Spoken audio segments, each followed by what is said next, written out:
morning, Acadiana. It's Wednesday, February 17th, 2021, and you're listening to Local News Live, a production of AOC Community Media in partnership with the Acadiana Advocate. Their team of journalists print the stories important to our community and state, and we are happy to read you some of those stories. You can hear Local News Live Monday through Friday from 9 a.m. to 10 a.m. on AOC 1, the AOC Community Media channel on YouTube, and on Cypress Street Radio at aocinc.org/CS Radio. You can find the print versions of these stories and more at theadvocate.com.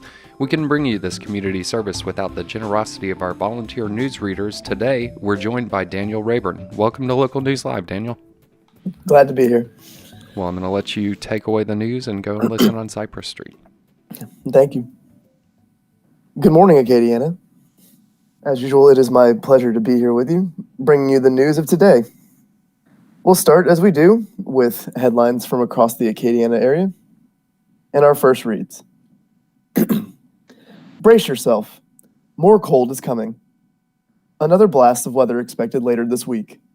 And this is written by Ken Stickney.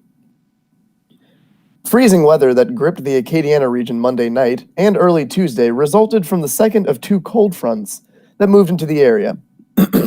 And now you must expect another.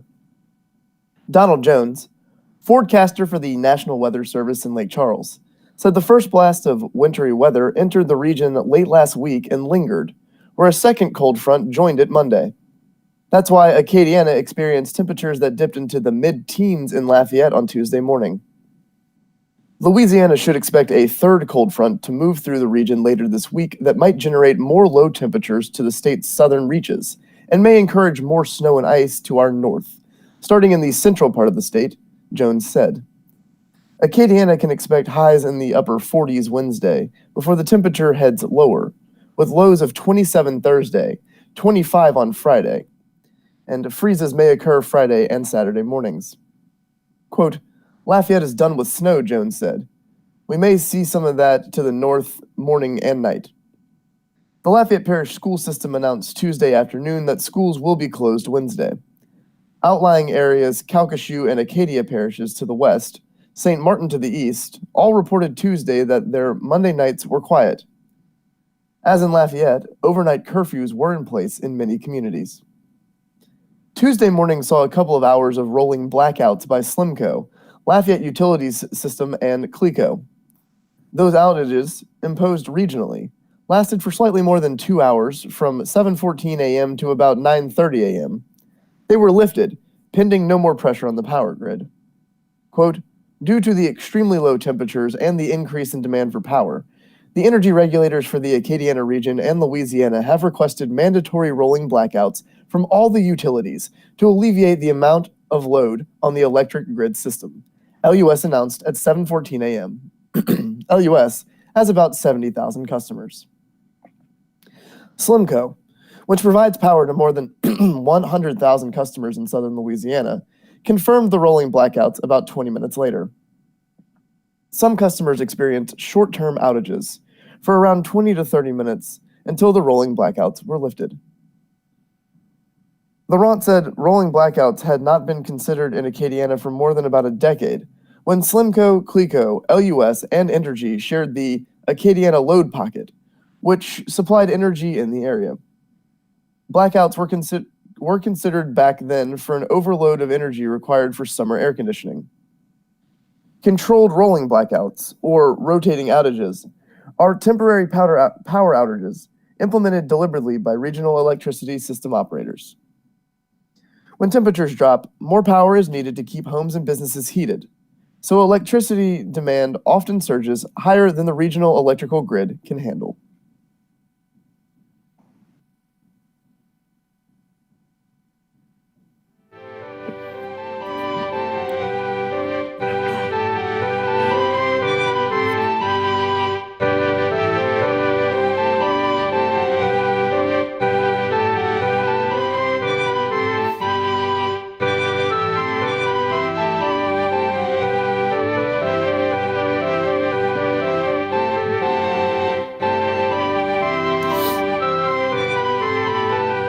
And now, we will move to our next headline, which reads, Coronavirus pandemic changes how Catholics will receive ashes. And this is written by Ken Stickney. COVID-19 won't topple, but may alter a seasonal staple. The imposition of ashes at some church services, marking yet one more pandemic change. The Reverend Douglas Desatel, Bishop of Lafayette, said in a video message Friday that distribution of ashes, traditionally on the first day of Lent, may be done not by making the sign of the cross with ashes on the foreheads of Catholic faithful, but by lightly sprinkling ashes on their heads. Quote, ashes will be different this year, Desatel said in his message, acknowledging this concession to the pandemic that continues to threaten health and safety. The decision was discussed during a meeting with senior staff this week. Quote, the symbolism remains the same, he said. In his video message of nearly 4 minutes, the bishop discussed ways people can observe the 40-day Lenten season by extending themselves through almsgiving, works of mercy, and charity towards others. Desatel suggested people look for ways that they can help their neighbors, such as visiting the sick or running errands for the elderly. Quote, you can make a big difference in the life of a person you help, he said. He also said Catholics in Acadiana might prepare themselves during Lent and Easter by increasing their prayers and removing, quote, those things that distract us from their religious lives. The bishop said parishes are offering ways to celebrate Mass or the Stations of the Cross.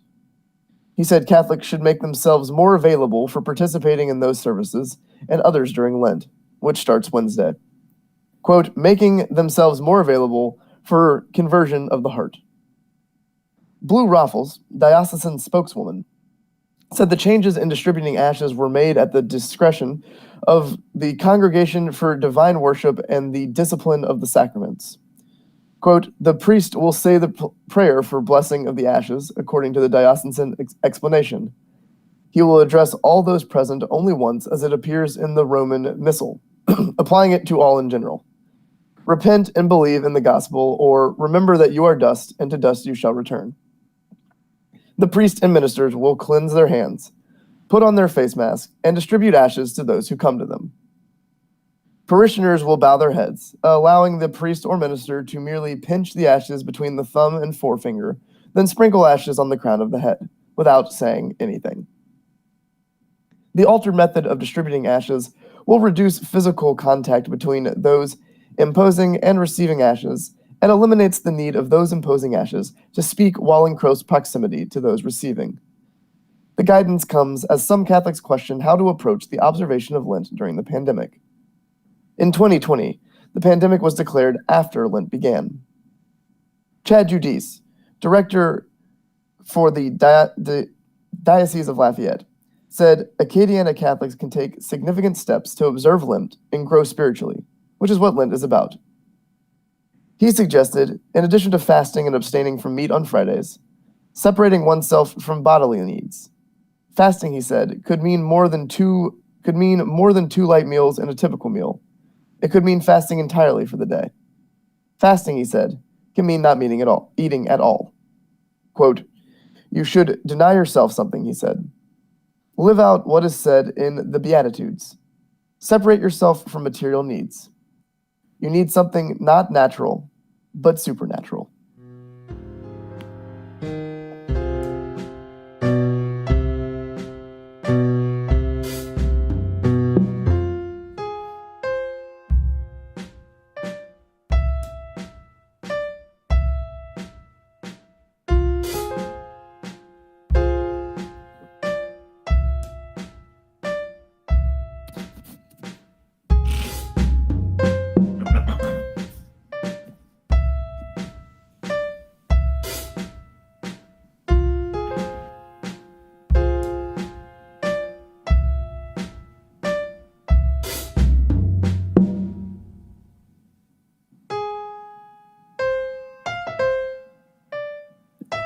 And now,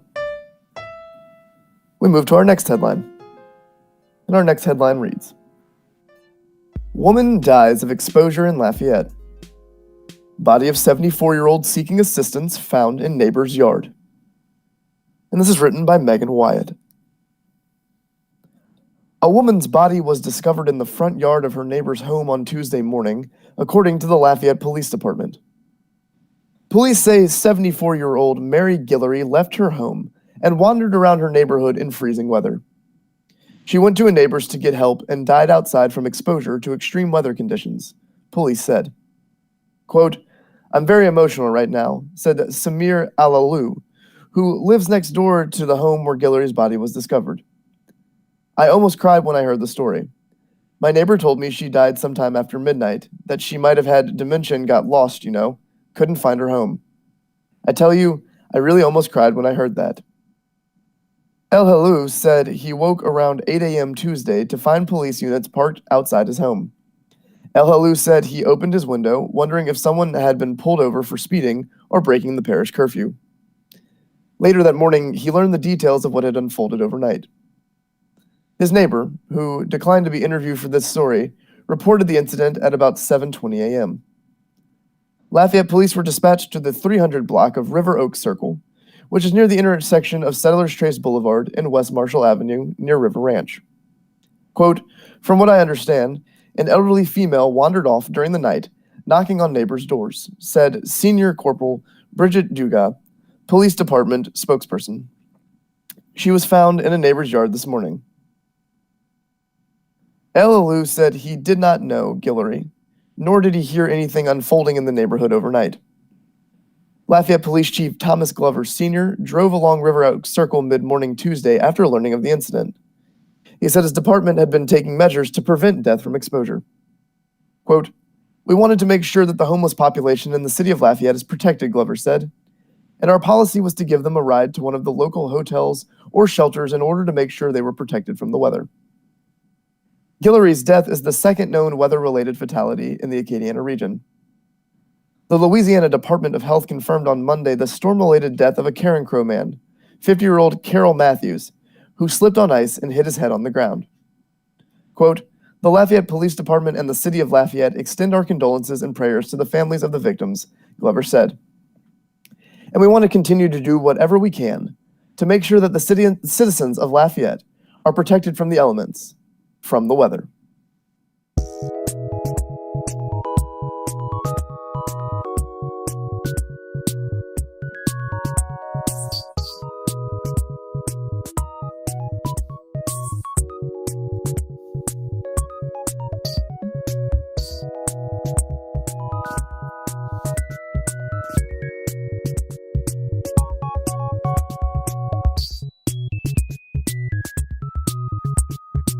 With that, we will now take a short step away from the headlines for this PSA. The United Way of Acadiana announces its 2021 PAC United grant applications are now open. Organizations are encouraged to apply on their website before February 23rd at midnight. PAC United is a competitive, community-wide initiative focused on United Way of Acadiana's three focus areas of education, earnings, and essentials. Last year, $440,000 were distributed among 28 community programs created and administered by regional nonprofits and educational institutions. Through the program, United Way of Acadiana lifts up local area nonprofits by giving them additional resources for support, growth, and sustainability. United Way of Acadiana's PAC United model provides grants to organizations focused on helping more children graduate from high school, building financial stability in hardworking families, and ensuring that neighbors meet their basic needs. United Way of Acadiana expects that this year's needs be great in the wake of COVID-19 and encourages organizations who are stepping up during this time to apply. To apply for a PAC United grant or for more information on United Way of Acadiana's work, visit unitedwayofacadiana.org.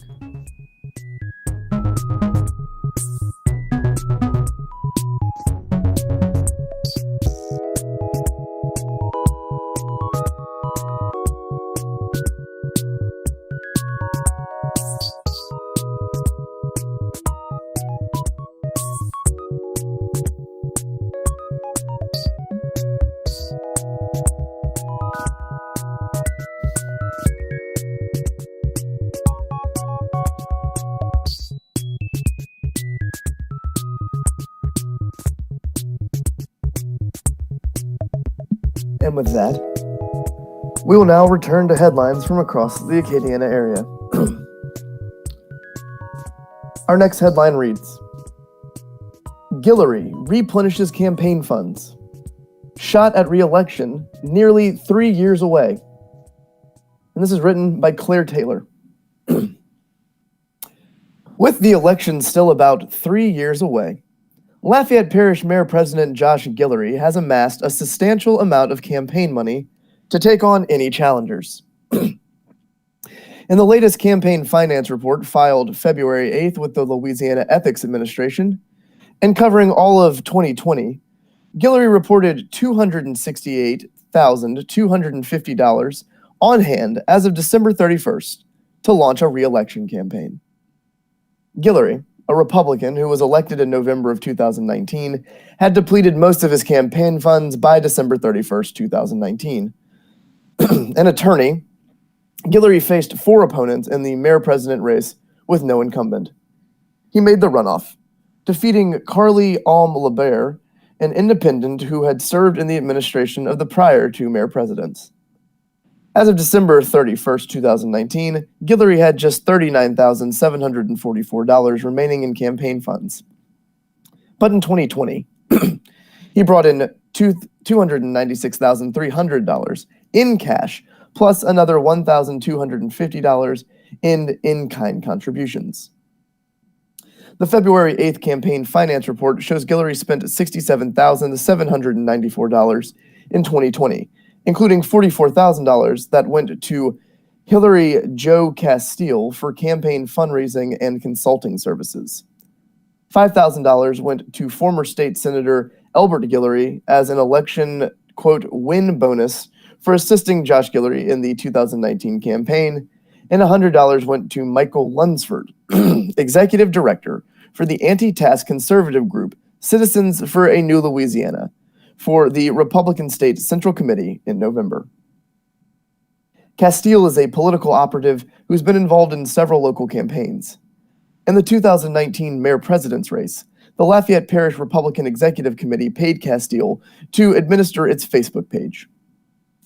In the final days before the October 12th primary, Guillory hired Castile to work on his campaign, making online media purchases and administering his campaign Facebook page. Castile worked on the campaign of Mayor President Joel Robideau, who continued to pay Castile long after his election win. Castile was also involved in a political campaign that ended up with indictments against former City Marshal Brian Pope for malfeasance in office. Pope was convicted and is serving time in jail.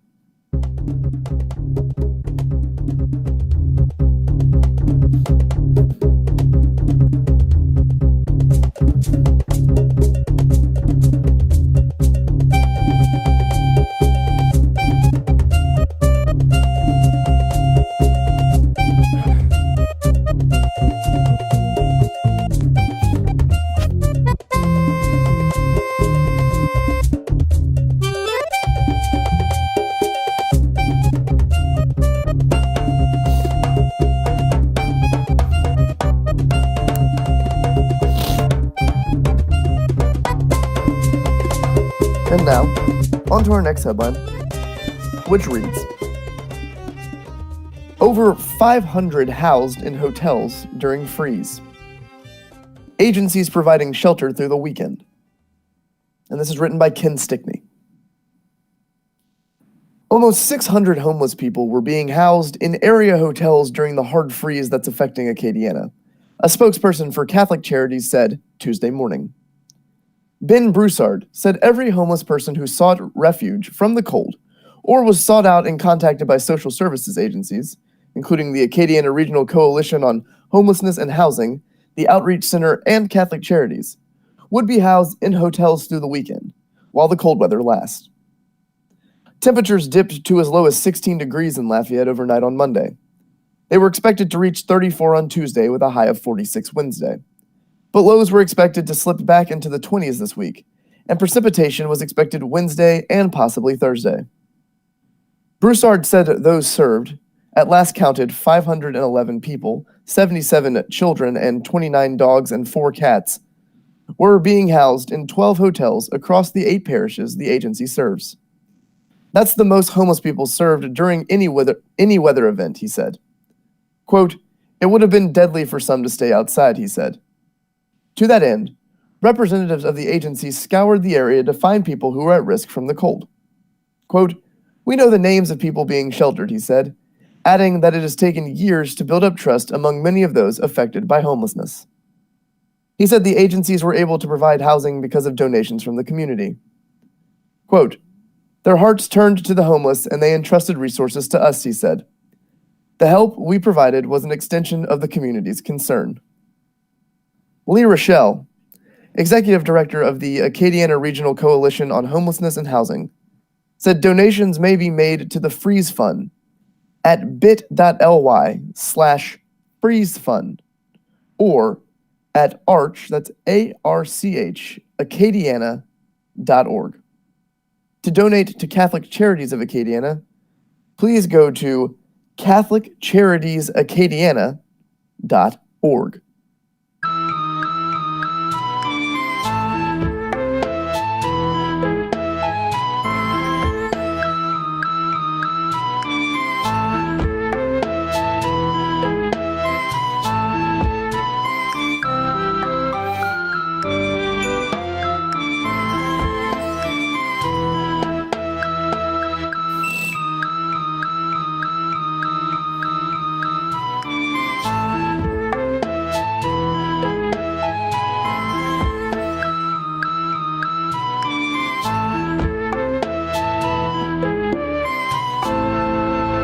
And now, our next headline, which reads, "Trash collection delayed by weather."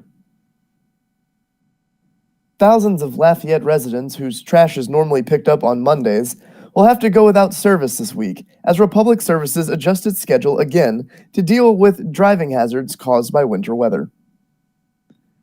Lafayette was covered in about a half-inch of ice Monday, making many bridges unsafe for driving. Some roads and bridges, especially those that are shaded, could remain icy as high temperatures are expected to reach just above freezing Tuesday. Republic, which is contracted by Lafayette Consolidated Government to collect trash and recycling in Lafayette and in unincorporated parts of the parish, over the weekend announced a one-day delay for customers. When the Lafayette Consolidated Government announced a second delay Monday, it meant that residents whose trash is normally collected on Mondays will have to wait until the following Monday, February 22nd, for garbage collection. Why the full week delay? For safety reasons, the Department of Transportation and Development prohibits sanitation workers from working more than 6 consecutive days, according to a statement from the Lafayette Consolidated Government. To resume a normal schedule next Monday, workers must have a day of rest on Sunday. The adjusted schedule looks as follows. Tuesday customers will have service today on Wednesday. Wednesday customers will have service on Thursday. Thursday customers will have service on Friday. Friday customers will have service on Saturday. And then all customers return to normal collection schedules on Monday.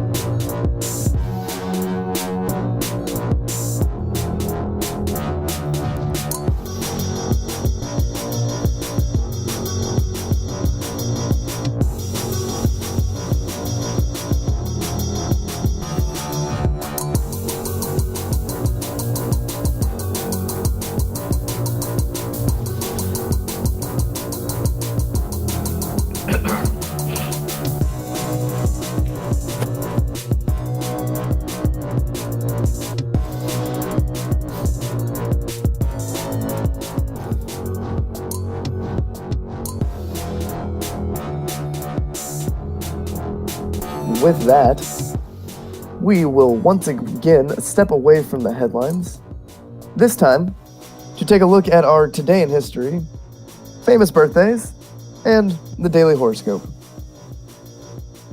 We'll begin with Today in History, which is brought to us by the Associated Press. Today is Wednesday, February 17th, the 48th day of 2021. There are 317 days left in the year. Today's highlight in history is, on February 17th, 1815, the United States and Britain exchanged the instruments of ratification for the Treaty of Ghent, ending the War of 1812. Also on this date, in 1801, the U.S. House of Representatives broke an electoral tie between Thomas Jefferson and Aaron Burr, electing Jefferson president. Burr became vice president. In 1863, the International Red Cross was founded in Geneva. In 1864, during the Civil War, the Union ship USS Houstonic was rammed and sunk in the Charleston Harbor by the Confederate hand-cranked submarine H.L. Hunley in the first naval attack of its kind. The Hunley also sank. In 1994, during World War II, U.S. forces invaded the Inwitawk Atoll, encountering little initial resistance from Imperial Japanese troops. The Americans secured the atoll less than a week later.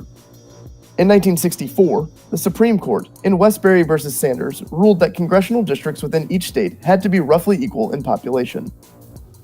In 1996, world chess champion Garry Kasparov beat the IBM supercomputer Deep Blue, winning a 6-game match in Philadelphia. However, Kasparov lost to Deep Blue in a rematch in 1997. In 2015, Vice President Joe Biden opened a White House summit on countering extremism and radicalization, saying the United States needed to ensure that immigrants were fully included in the fabric of American society to prevent violent ideologies from taking root at home. In 2018, President Donald Trump's National Security Advisor, H.R. McMaster, told a conference in Germany that there was now incontrovertible evidence of a Russian plot to disrupt the 2016 U.S. election. The statement stood in stark contrast to Trump's claim that Russian interference in his election victory was a hoax. 10 years ago today, a group of Democratic Wisconsin lawmakers blocked passage of sweeping anti-union bills, refusing to show up for a vote and then abruptly leaving the state in an effort to force Republicans to the negotiation table. 5 years ago today, a three-way feud among the GOP's leading White House contenders escalated, with Ted Cruz daring Donald Trump to sue him for defamation and dismissing Marco Rubio's charge of dishonesty during a CNN forum just days before South Carolina's high-stakes primary. 1 year ago today, more than 300 American cruise ship passengers, including 14 who tested positive for coronavirus, were quarantined at military bases in California and Texas after arriving from Japan on charter flights.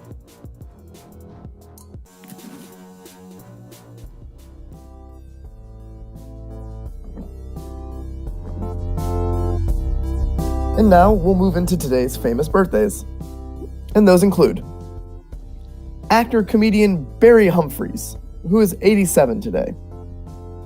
Actor Christina Pickles is 86. Football Hall of Famer Jim Brown has turned 85 today. Actor Brenda Fricker is 76. Actor Becky Ann Baker is 68. Actor Rene Russo has turned 67. Actor Richard Kern is 65 today. Actor Lou Diamond Phillips has turned 59. Basketball Hall of Famer Michael Jordan is 58 today. Actor-comedian Larry the Cable Guy is also 58. Movie director Michael Bay has turned 57. Singer Shantae Moore is 54 today. Rock musician Timothy J. Mahoney of the band 311 is 51. Actor Dominique Parcell is 51 as well. Actor Denise Richards has turned 50 today.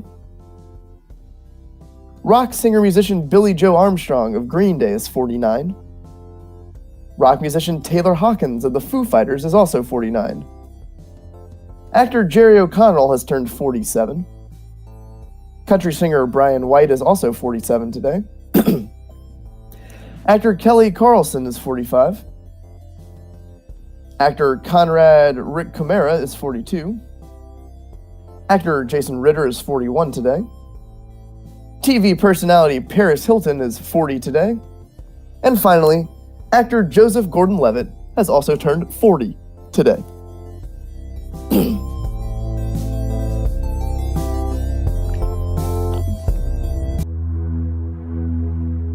moving right ahead, we will now take a look at today's horoscopes. We begin with Aquarius, which is birth dates of January 20th to February 19th. Adjust to inevitable changes and carry on with business. The more you wallow over things you cannot control, the less you'll accomplish. Pour your energy into ideas and plans. For Pisces, which is birth dates of February 20th to March 20th. Align yourself with people who share common interest and belief. Discuss your plans and take heed on the input you receive. A chance to make a positive professional or financial change looks promising. For Aries, which is birth dates of March 21st to April 19th. Pay attention to what everyone is doing. Connect with people who have something to offer or share. Set up interviews or meetings. Don't give in to uncertainty. Ask questions and be direct. For Taurus, which is birth dates of April 20th to May 20th. Confusion will set in if you're faced with a task you don't enjoy. Be honest regarding your capabilities. Ask for assistance if necessary. For Gemini, which is birth dates of May 21st to June 20th. You'll attract jealous competitors. Take a secretive approach regarding what you know and what you plan to do. Leave no room for error or criticism. Self-improvement is favored. For Cancer, which is birth dates of June 21st to July 22nd. Don't count on others or trust what you hear. Follow a path that offers insight into something you want to try. Focus on getting ahead. Put more time and energy into doing something you enjoy. For Leo, which is July 23rd to August 22nd birth dates. Refuse to let emotional differences stand between you and what you're trying to do. Look for new opportunities that will allow you to sidestep any obstacle. Tread carefully when it comes to romance. For Virgo, which is birth dates of August 23rd to September 22nd. You'll pick up information if you're receptive to others. Don't share personal information with peers or colleagues. Someone will offer exaggerated details. For Libra, which is September 23rd to October 23rd birth dates. Keep your money in a safe place. Avoid joint ventures or overspending. When it comes to money, a tight-fisted attitude is your safest bet. Keep healthy via diet and exercise. Romance is favored. For Scorpio, which is October 24th to November 22nd birth dates. Get problems out in the open. You cannot fix something if you ignore what's happening. Be honest about your feelings and plans. Happiness will come from doing what's right. For Sagittarius, which is November 23rd to December 21st birth dates. Put your cash to work for you. Don't squander it on something you don't need. Stick to a plan that will help you be the best you can be. Focus on health, fitness, and moderation. And finally, for Capricorn, which is birth dates of December 22nd to January 19th. Make changes that will bring you closer to the people you love. Don't feel obligated to pay for others' mistakes. Offer facts, suggestions, and emotional support.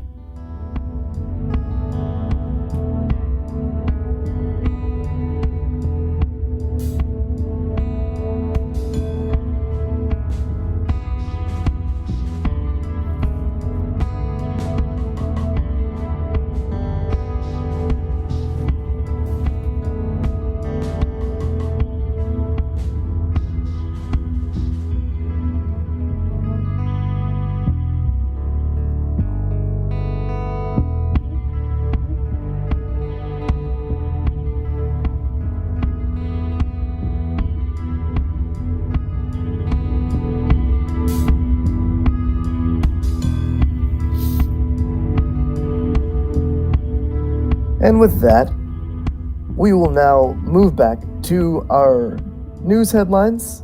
We're broadening our scope a bit from the Acadiana region out to all of the corners of the state of Louisiana. And we will now look at our first state headline, which reads, Flat Tuesday.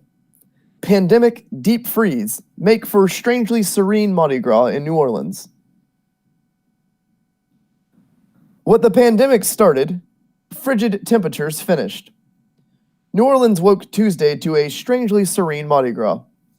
The usually rancorous party replaced by smatterings of folks here and there gamely trying to adapt celebrations to the weather and tight coronavirus restrictions. But across the city, there were still some signs of Mardi Gras life. On St. Claude Avenue, some members of the Skin and Bones walking crew banged on drums and sang to honor the people they have lost the previous year. Carloads of families drove around the city to view house floats, the decorated houses that have become a stationary stand-in for canceled parades. And an elaborate Mardi Gras Indian costume was displayed at the former site of the Jefferson Davis statue at Canal Street and Norman C. Francis Parkway in Mid-City. Damon Melanson, big chief of the young Seminole Hunter tribe, said it was a dream to see a statue of a massacre where Davis once stood. So in the wee hours of frosty Tuesday morning, with the help of what he called some fairy angels, he placed a suit there. Quote, "This is a way of me showing we can stand in solidarity with the mayor," he said. "We hope everyone sticks to the guidelines." Missing its annual toast to the mayor in a parade stop at Guillory Hall, the Rex organization instead produced a program that was streamed online Tuesday morning. It featured New Orleans Mayor LaToya Cantrell and a number of Mardi Gras crews and cultural bearers toasting the people of New Orleans. In the broadcast, Cantrell and Rex's masked captain toasted Zulu, the Mardi Gras Indians, the crew of house floats, and the residents of the city, thanking them for adapting to the pandemic. Quote, "We salute the people of New Orleans for celebrating safely this carnival season," the Rex captain said, adding that he was ready to see them lining the streets at future carnival celebrations. Typically, New Orleans' signature party, Mardi Gras, faced what turned to be a double whammy. First, the pandemic wiped out parades across the region and prompted New Orleans officials to shut down the city's bars and close off some streets. Then, a winter storm that blew in Monday on a wave of sleet and rain gave way to the lowest temperatures the area has seen in years. By mid-morning Tuesday, it was still in the 20s in New Orleans, and the high was forecast to reach only 40 degrees. St. Charles Avenue and Canal Street, parade routes usually brimming with groups of costumed families eating chicken and sipping drinks, were devoid of crowds. Bourbon Street, often a wall-to-wall mass of humanity, was largely empty and blocked off by police barricades. Dave Lancer, trying to get into the spirit of the season, donned a luminescent green cape and a black mask with a sharp, curved beak nose before heading to the French Quarter with a few friends. Quote, "I'm going for the plague doctor look," he said. "It's hard to wrap my head around it," the New Orleans lawyer said as he looked up and down a nearly empty Bourbon Street.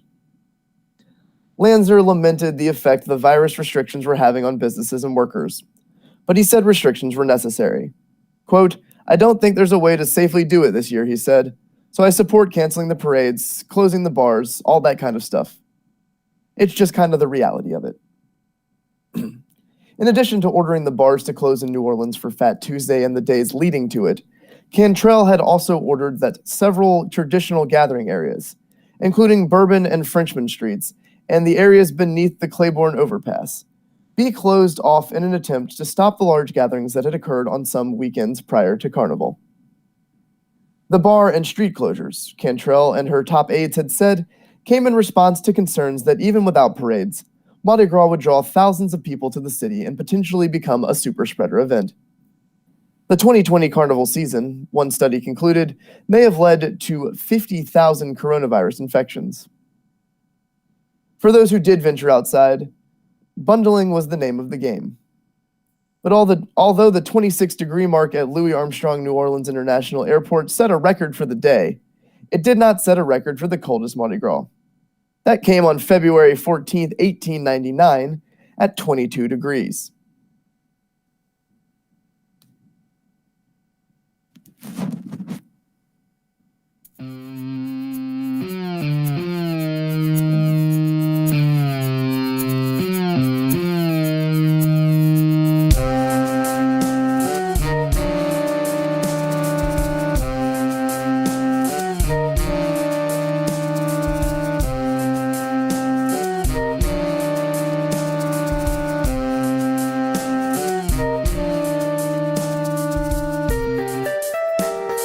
And now, on to our next state headline, which reads, Livingston Parish virus numbers low as testing lags. Health official says, nobody shows up. And this is written by Paul Cobbler. Livingston Parish is reporting some of Louisiana's lowest coronavirus numbers, particularly since a surge started around Thanksgiving. But its low-rate number isn't telling all of the story. Public health experts say lagging testing and a high percentage of positive tests suggest infections are more prevalent than data shows. Parish officials said although the infrastructure is in place to test each of the 140,000 people in the parish, there's one problem. Quote, nobody shows up, said Brandy Janes, acting director of the Livingston Parish Office of Homeland Security and Emergency Preparedness. Quote, we're pretty low compared to everyone else, and it's not some lack of offering testing. It's just lack of interest. Since October, Livingston Parish has consistently reported lower COVID-19 tests administered per capita compared with other parishes with similar populations, including Ascension, Bossier, Rapides, Tangabahoa, and Terrebonne Parish, according to an advocate analysis of Louisiana Department of Health data. The parish also regularly finds itself with some of the highest percentages of tests administered coming back positive for the virus out of all of the parishes in the state. Between January 28th and February 3rd, 11.2% of all tests administered during the time came back positive, the third highest for parishes in Louisiana during that time period, according to Health Department data. Those two data points, in tandem, indicate, quote, you're going to be missing a lot of cases, said Susan Haseeg, an epidemiologist at Tulane University. If she were grading the parishes, quote, I'd give them a C- to a D, she said. They're above 10% positivity, and they've been consistently above 10% for a very long time. It's not like they suddenly had a burst of infections that show up in their community. It's a persistent, chronic underdetection. Livingston Parish President Leighton Ricks said the parish government works to encourage testing through social media, news releases, and community outreach.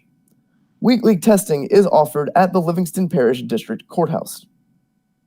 Quote, maybe we could put more press releases out or talk about it more on social media, but I don't think that would necessarily influence anyone more than they're already talking about or doing so, Rick said.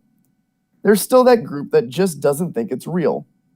I don't know what you can do at this point to make them believe any differently because it's become so politicized. As more people have contracted COVID-19, there has been some improvement in testing rates, Rick said. Quote, I think our testing is going up, but not so much because of advertising and the news media that's being done. I think it's because now it's real because we know someone that's had it. We know someone that's been sick. We know someone that's died, Rick said. Word of mouth always works better than just about anything because it's become real to you. An emphasis on community-based testing can help increase testing totals and catch previously missed cases, Haseeg said. Quote, when you're not doing a lot of community-based testing related to your size, the testing that does get done is going to overwhelmingly be in a clinical setting, with people complaining of flu-like or COVID-like symptoms getting tested. Not all those people will test positive, but they are far more likely to test positive than someone who doesn't have symptoms. Particularly in rural parishes, high-traffic areas like churches, grocery stores, and higher education campuses are ideal for community-based testing sites, Haseeg said. Livingston Parish has 6 COVID-19 testing sites, according to the State Department of Health. Vermilion and St. Mary parishes each had the same number of testing sites, despite both having populations of less than 60,000 people. But the lack of sites and lack of reported tests isn't for lack of trying, Jane said. Quote, "We can't keep offering when one person shows up, and there's been plenty of times when we've been out at locations and no one has shown up," Jane said. "It's wasting resources. So we just find the locations where there's the most concentration of people. There's the easiest access, and that's where we put them."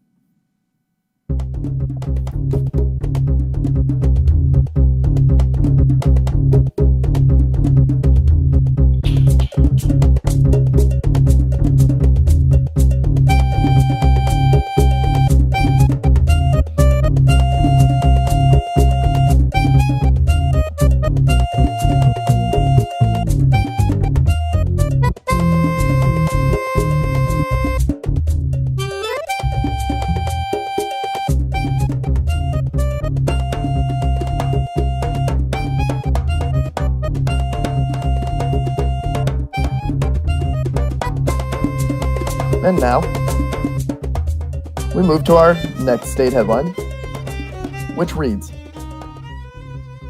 "Judge recuses from trial in killing of civil rights activist." And this is written by Joe Gwain Jr. A third judge is now presiding over the case of a Baton Rouge man accused in the 2019 killing of civil rights activist Sadie Roberts Joseph, who founded the city's African American History Museum 2 decades ago. State District Judge Christopher Dassow, who inherited Ron Jermaine Bell's case after Dassow defeated incumbent Judge Richard Anderson in November, voluntarily recused himself on February 5th. Quote, "In my previous private practice of law, I was employed by the family to complete the succession of the descendant and alleged victim in this case, Sadie Roberts Joseph," Dassow wrote in his recusal order. The case has been randomly allotted to State District Judge Kelly Belford, according to an order entered into the court record Friday. Bell, 39, faces a mandatory sentence of life in prison if convicted for second-degree murder in the July 12, 2019 slaying of Roberts Joseph, 75. She was found in the trunk of her car behind an abandoned house in the 2300 block of North 20th Street. Police said she had been suffocated. Bell's DNA was found on Robert Joseph's body, an arrest report says. Bell was a tenant in one of Robert Joseph's properties and had fallen about $1,200 behind on his rent, police said. He acknowledged that during an interview with detectives, but said Robert Joseph agreed he could remain in the house as long as he paid her something. Video evidence shows Bell near where Robert Joseph's car was found, about 3 miles from her Scotlandville home, police stated. That home is down the street from the house Bell was renting. Bell later admitted to detectives that he had been in the location where the car was dumped, but he said he was not inside the vehicle and had not seen Robert Joseph for several days before her death, police said. A search warrant indicated bleach was poured over her body in an apparent attempt to destroy evidence. Detectives later found 2 empty bleach bottles inside Bell's home. Bell, who has pleaded not guilty, also is charged in the case with failing to register as a sex offender.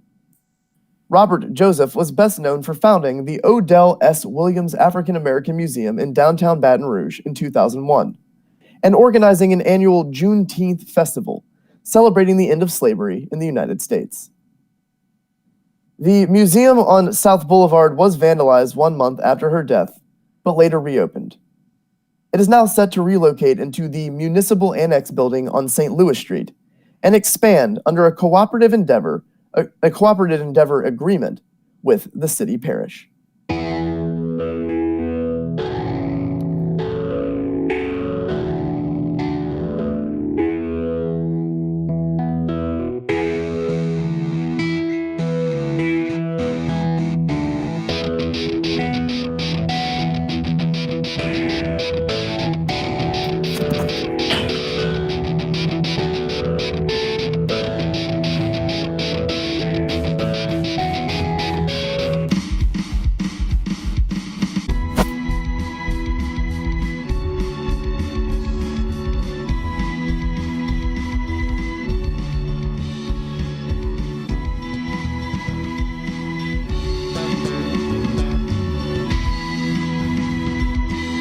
will now move towards the world of sports, which will provide us with the last story of the morning.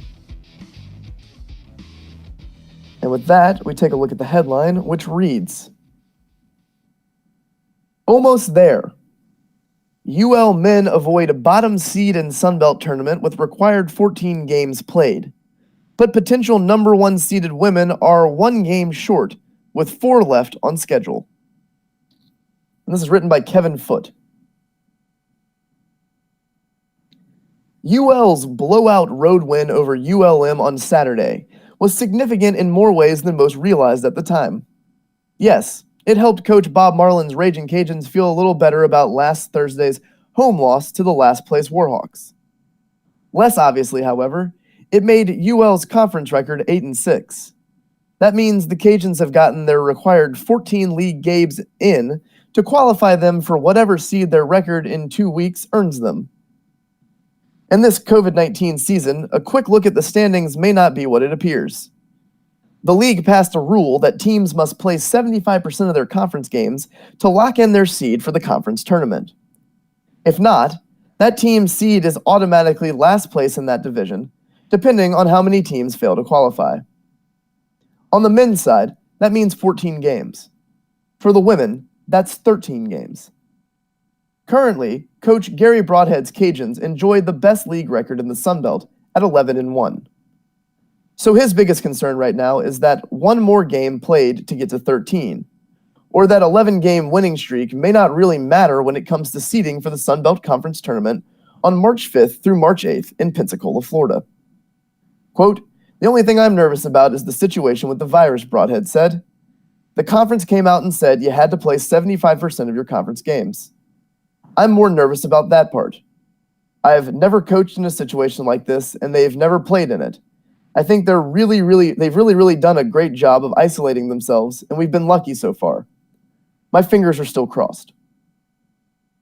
So when UL returned home after finishing off a weekend sweep of ULM, Broadhead's biggest message to his team wasn't about improving its post defense or getting more consistent offensively. Quote, "My meetings when you get back from Monroe, we're talking about taking care of virus issues, making sure we mask up, making sure we isolate ourselves," Broadhead said. "We've got to get through this week to get to the 13th game. We can be anywhere from 1st to 3rd, which is a lot better than going all the way to last place." UL is scheduled to play at UTA at 6 p.m. Friday and 4 p.m. Saturday. Currently on the women's west side, Little Rock, Arkansas State, and ULM have all played 12. In the east, Troy and Georgia Southern have played 12. Coastal Carolina is 0-10, and second place Georgia State is also 3 games short of qualifying.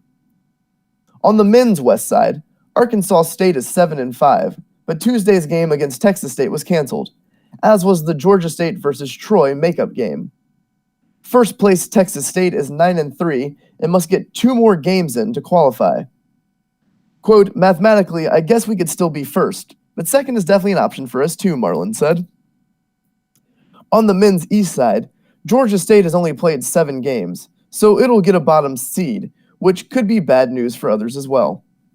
Quote, "So they were picked second in the league, and we were picked third," Marlin said of UL's bitter rival Georgia State. "If we wind up third, we could play them in the opening round."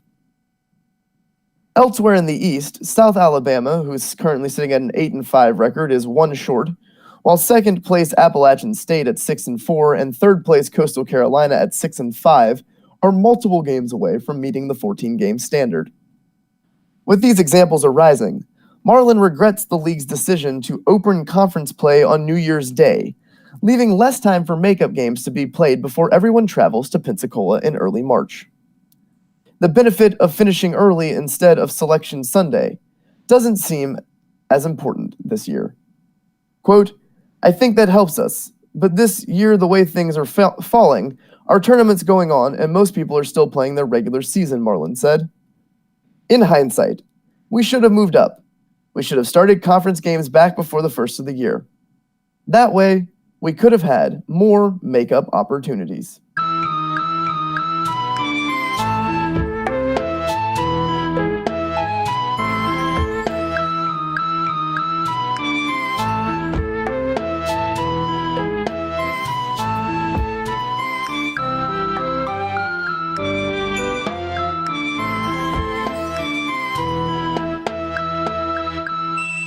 conclude the program this morning, we will announce the funerals taking place today in the Acadiana area.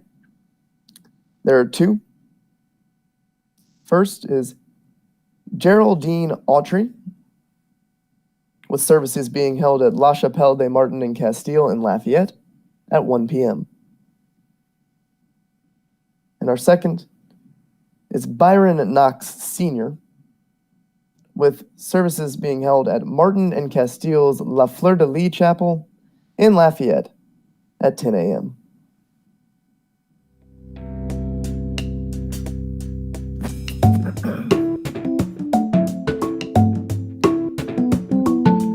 And with that, this has been Local News Live for February 17th, 2021. I've been your reader, Daniel Rayburn. Join us at 9 a.m. Monday through Friday on AOC 1, Cypress Street Radio, or the AOC Community Media channel on YouTube. You can read these stories and more at theadvocate.com and find out how to volunteer and more at aocinc.org. That is all for this morning. I hope that you'll join us again tomorrow. Please stay warm and have a great day, Acadiana.